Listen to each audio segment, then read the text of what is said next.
Hey guys, Koven here, back with another video. Today's going to be a little bit different than my usual draft guide videos. I'm just going to give my kind of initial thoughts on Hwayoung. I do hopefully try and want to make a kind of a follow-up video on these units that I'm going to be covering. So this first one here is going to be on Hwayoung. Um, so Hwa is an ice thief, of course. I think she's pretty much relegated to aggro cleave only because we'll review her kit first. Her S1 is pretty normal, dispels one buff on an attack, single target. The skill enhancements are just damage.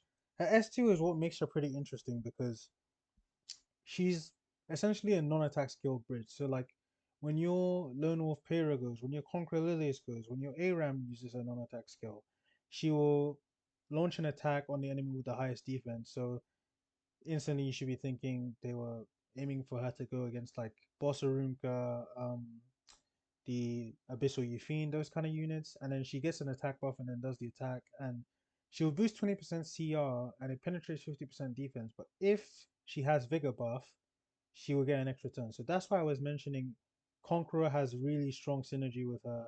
Aram has really strong synergy with her. They're the only units off the top of my head that I can think of that give Vigor buff kind of early in the fight. Malona also gives Vigor buff, but she has to kill a unit, so that's a lot more difficult to work around. And then her S3 is pretty much the chain skill with her S2. So she'll S2, boost 20% here, or get the extra turn. And then her S3 is an AoE attack. It does a lot of damage and it will boost your backline ally by 50%. So you can pair her with other cleave units like a Kise, like a Stray, those kind of units. So she's kind of, she will bridge herself and then bridge your other DPS as well, which is pretty interesting, I think.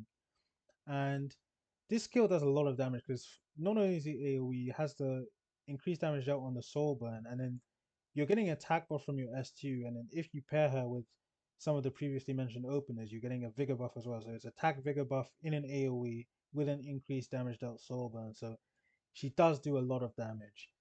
I think it's still very difficult to kill. I think it was she was pretty much aimed at killing Boss Arunka, and I think it's pretty difficult still. But when you get really good gear on this unit, she can do a lot of work. And I will show my gear.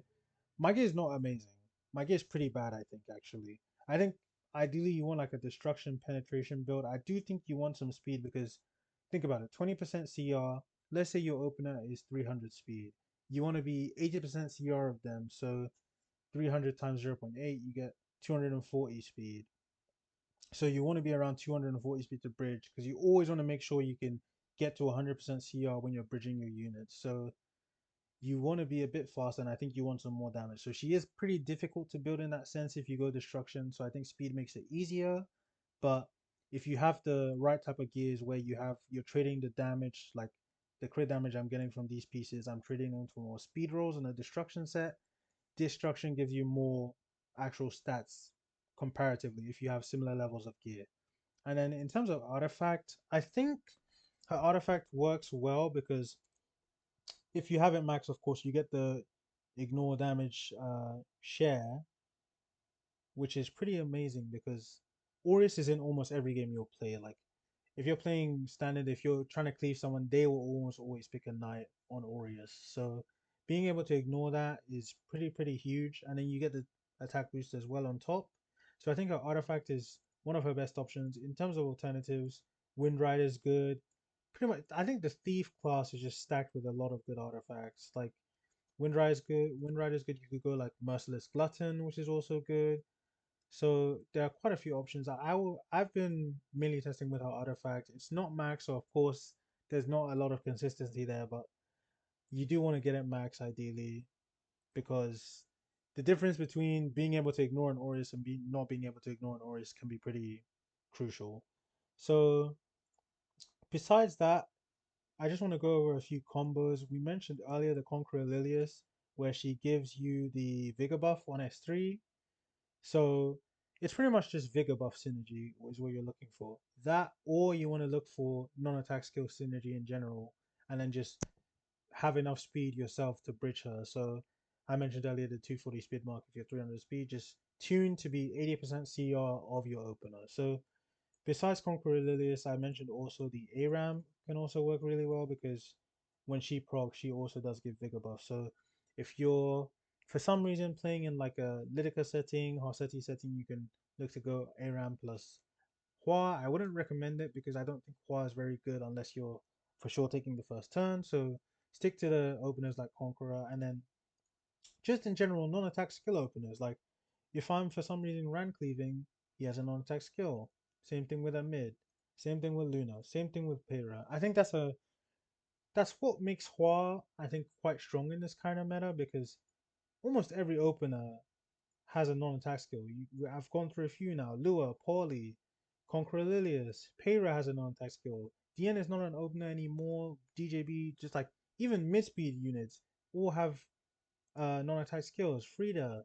So like the condition of activating her S2 is so simple that there are so many angles you can take in the draft. Like if someone is tanking down with like an Aureus Knight like an FCC plus something like a Bossarunka, if you're confident in your damage, if you think you can take her down, you can go for an opener plus the Hua, and then it opens up so many options in the draft. But of course, I do want to also think you need to be very careful in the draft because of course we saw that her S2 has the 50% penetration on it. So first thing you should be thinking is you need to avoid penetration resistant units. So Ilinov with her S2 is a pretty scary matchup. I think it's pretty unwinnable for Hoa. And then not just Ilinov, but we have another penetration unit in DN who has the anti-pen buff on her S3. So those are the two main things you look out for. Besides those two, I think general non-attack skill punishers like Green Celine, she uses the blink when you use a non-attack skill, so she's very hard to play around. And then Politis as well, when they run like a crown build on the poly, like I do, I have two Politis. So when they run a crown build, you could just get stunned on the S2.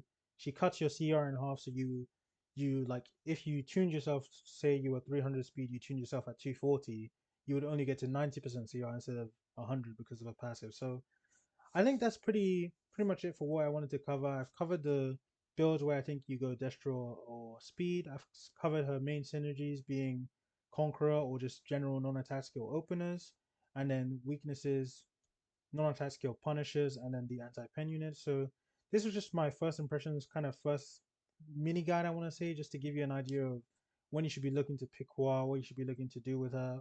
I do want to hopefully make a more comprehensive one in future, but these are just my first thoughts. I hope you guys enjoyed. I will be back with more videos in future and see you guys soon.